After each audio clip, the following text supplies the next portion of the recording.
Corona के सताए अवाम अब महंगाई की वजह से भी परेशान है। ईद उल अज़हा से पहले मुल्क भर में महंगाई बेकाबू नजर आती है। फलों और सब्जियों की कीमतों में रोजाना इजाफा होने लगा। सरकारी रेट लिस्ट के बरक्स महंगे दामों फरोख्त मामूल बन चुका है। अदरक, आलू, मटर समेत सब्जियों की कीमतों में खातिर ख्वाह इजाफा देखने में आ रहा है। तो ईद जैसे ही करीब आ रही है तो हम ये देख रहे हैं कि सब्ज़ी और मिर्च मसाले जो हैं जो कि इस्तेमाल किए जाते हैं बड़ी ईद पर, इनकी मांग में इजाफा होता है तो इनकी कीमतें भी बढ़ चुकी हैं। न सिर्फ ये चीनी, आटा, सब्ज़ी, दालें सब कुछ ही महंगा होता हुआ नज़र आ रहा है, जबकि प्राइस कंट्रोल कमेटियाँ वो कहीं भी नज़र नहीं आती है और आवाम को रिलीफ जो है वो कहीं भी नहीं दिया जा रहा है। तो चाहे लाहौर हो, इस्लामाबाद हो, कराची हो या पेशावर, हर तरफ यही सूरत हाल नज़र आ रही है कि ईद के करीब आते ही फलों और सब्जियों की कीमतों में रोज़ाना की बुनियाद पर इजाफा हो रहा है। सरकारी रेट लिस्ट कुछ और होती है, जबकि जो आवाम को बेचा जा रहा होता है सामान, उसकी कीमत जो है वो कुछ और होती है। इसके साथ साथ अदरक हो, आलू हो, टमाटर समेत हर सब्ज़ी की कीमत में खातिर ख्वाह इजाफा हमें देखने में नज़र आ रहा है। और फल और सब्जियां वो आइटम्स हैं जो कि हर घर में तकरीबन एक दिन में 2 से 3 मरतबा इस्तेमाल होते हैं। तो हुकूमत को चाहिए कि ये तो कम से कम शहरियों की दस्तरस से बाहर ना होने दे, मगर हम ये देख रहे हैं कि इंतहाई बुनियादी ज़रूरत है। ज़िंदा रहने के लिए फल और सब्जियाँ ज़रूरी हैं, मगर वो भी अब पाकिस्तान में अक्सर लोगों की पहुँच से बाहर होने लगे हैं। कोरोना वायरस से पहले भी कुछ हालात ऐसे ही थे, मगर अब कोरोना वायरस के बाद जहाँ पर मुल्की मईशत पर एक बड़ा हमला किया है कोरोना वायरस ने, उसके बाद से भी ये सूरत हाल जूँ की तूँ है। मुख्तलिफ शहरों में क्या सूरत हाल है, लाहौर, इस्लामाबाद, कराची और पेशावर से हमारे नुमाइंदगान हमें ज्वाइन कर रहे हैं। उनसे बात करते हैं। सबसे पहले रुख कर लेते हैं इस्लामाबाद का, जहाँ से असगर हयात ने ज्वाइन किया। असगर, ये कैपिटल सिटी है, यहाँ पर भी वही हालात है जैसे मुल्क के दीगर शहरों में देखे जा रहे हैं कि सब्जियों और फलों की कीमतों तक को मैनेज नहीं किया जा सकता है? जी, इस्लामाबाद में भी यही सूरत हाल है कि सब्जियों और फलों की कीमतें जो हैं वो जो है काबू से बाहर हो चुकी हैं। ख़ास तौर पर ईद उल अज़हा के करीब आते ही एक मरतबा फिर महंगाई की नई लहर जो है वो शुरू हो चुकी है। अगर प्याज की बात करें, 40 रुपये फ़ी किलो प्याज फ़रोख्त हो रहा है, 70 रुपये फ़ी किलो आलू फ़रोख्त हो रहा है, सब्ज़ मिर्च जो है वो 120 रुपये है। इसी तरह अगर दीगर सब्जियों की बात करें जो रोज़मर्रा इस्तेमाल की सब्जियां हैं, जो 30 से 40 रुपये फ़ी किलो में फ़रोख्त होती थी, वो 70 से 80 रुपये फ़ी किलो में फ़रोख्त हो रही हैं। दीगर जो लहसुन की बात करें तो लहसुन जो है वो 280 रुपये फ़ी किलो फ़रोख्त हो रहा है, अदरक जो है वो 480 रुपये फ़ी किलो फ़रोख्त हो रही है। तो ये तमाम जो सब्जियां हैं उनकी कीमतें बेकाबू हो चुकी हैं। टमाटर जो है वो उसकी कीमत जो है वो कभी 90 रुपये होती है, वो कभी 120 होती है, कभी 150, 200, इस तरह टमाटर की कीमत जो है वो उसकी फ्लक्चुएशन जो है ज़िला इंतज़ामिया जो है मुकम्मल तौर पर नाकाम हो चुकी है कि मुख्तलिफ मार्केट्स में मुख्तलिफ रेट्स पर जो है वो सब्जियाँ फ़रोख्त की जा रही हैं।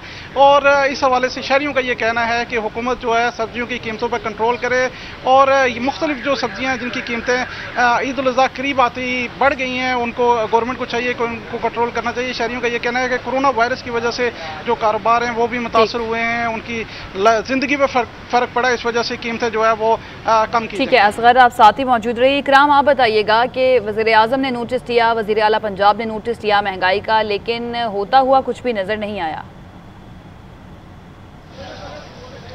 जी बिल्कुल ऐसे ही है। एक तरफ अखबारात और टेलीविज़न पे जो वज़रा हैं और प्राइम मिनिस्टर और वज़ीर आला उनके बयानात हैं, तो दूसरी जानिब जो ऑन ग्राउंड सिचुएशन है वो इससे बिल्कुल अलग ही नज़र आती है। जैसे इस्लामाबाद में असगर बता रहे थे कि वहाँ पे जो ज़िलाई इंतज़ामिया है कहीं पे नज़र नहीं आती, बिल्कुल ऐसे ही है यहाँ पे भी जो ज़िला इंतज़ामिया है कहीं पे भी उसका कोई रोल नज़र नहीं आता।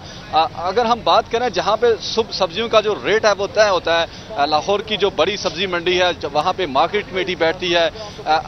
सिर्फ 10 दिन या 12 दिन अगर हम पीछे चले जाएँ तो टमाटर की जो प्राइस थी लाहौर में वो 30 रुपये 40 रुपये फ़ी किलो थी। आज टमाटर जो है वो नरखनामे के ऊपर तो 90 रुपये और 80 रुपये लिखा हुआ है, लेकिन आम बाज़ारों में अगर आप चले जाएं तो वहाँ टमाटर की कीमत 130 रुपये 120 रुपये मिलती है। लेकिन अगर हम मॉडल बाज़ारों में अगर आएँ तो यहाँ पे अगर हमें कदर देखने में आता है कि जो सरकारी नरखनामे हैं उसके ऊपर हम इम्प्लीमेंटेशन होता नज़र आता है। देखिए आम बाज़ारों में बिल्कुल एक अलग पिक्चर है। जो बुनियादी, जैसे हम अगर टमाटर की बात की, इसके अलावा अगर हम आज चिकन के रेट की बात करें तो 269 रुपये चिकन का रेट है। इतनी गर्मी में जुलाई के महीने में चिकन का ये रेट है। तो इसी तरह दीगर अगर हम ये शहरियों के लिए बहुत मुश्किल सूरत हाल है। इकराम, साथ ही रहिएगा। कराची का रुख कर लेते हैं जहाँ पर सोनिया खानजादा मौजूद हैं। सोनिया, महंगाई तो यहाँ पर भी है, मगर यहाँ पर मुश्किलात निस्बतन ज़्यादा होंगी कि इलेक्ट्रिक की जानिब से बिजली नहीं आती है, गलियों में पानी जमा है और ऊपर से अब ये महंगाई का तूफ़ान के फल और सब्जियाँ भी शहरियों की पहुँच से बाहर हैं। जी शुक्रिया। बिल्कुल, ये बताऊं कि आज जब हमने सब्जी मंडी का रुख किया है तो लोग बहुत ज़्यादा शिकवा करते हुए दिखाई दिए, क्योंकि प्राइस कंट्रोल अथॉरिटी तो कहीं नहीं है और सब्जियों की कीमतें आसमान से बातें कर रही हैं। 40 रुपए फरोख्त होने वाला टमाटर की कीमत 100 रुपए हो गई है। अगर मैं बात करूं हरी मिर्च, हरे मसाले की, तो धनिया की कीमत में 10 रुपए तक का इजाफा देख रही हूं, जबकि हरी मिर्च की कीमत तो बिल्कुल ही अलग कर दी गई है, क्योंकि 60 रुपए हरी मिर्च मिल रही थी और अब 160 रुपए तक फरोख्त की जा रही है। तो शहरियों से जब मेरी बात हुई तो उनका बहुत ज्यादा शिकवा करते हुए दिखाई दिया और उनका यही कहना था कि एग्रीकल्चर कंट्री है, लेकिन यहाँ हम सब्जियों की कीमतों में हर साल ऐसे इजाफे देखते हैं।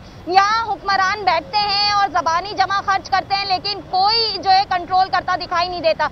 जबकि मैंने देखा कि कमिश्नर कराची भी कार्रवाई करते हुए दिखाई दे रहे हैं इनके खिलाफ, लेकिन वो भी नुमाइशी कार्रवाई है। 2 से 3 लोगों को पकड़ लिया जाता है और 2 घंटे के बाद रिलीफ कर दिया जाता है, लेकिन कंट्रोल करवाना शायद उनके बस के बाहर हो चुका है। जबकि दुकानदार जो है उनकी ये शिकवा है कि हमें आगे से सब्जी बहुत ज्यादा महंगी मिल रही है, कि पेट्रोल की कीमतों में इजाफा हो गया, जिसकी वजह से ये सब्जी की कीमतें बढ़ गई है। तो ठीक है सोनिया, साथ ही रहिए, पेशावर का रुख करते हैं। युसरा, आप बताइएगा पेशावर से कोई अच्छी खबर, कोई ऐसी खबर जो आवाम के लिए अच्छी हो है, या फिर बाकी शहरों जैसी सूरत हाल है?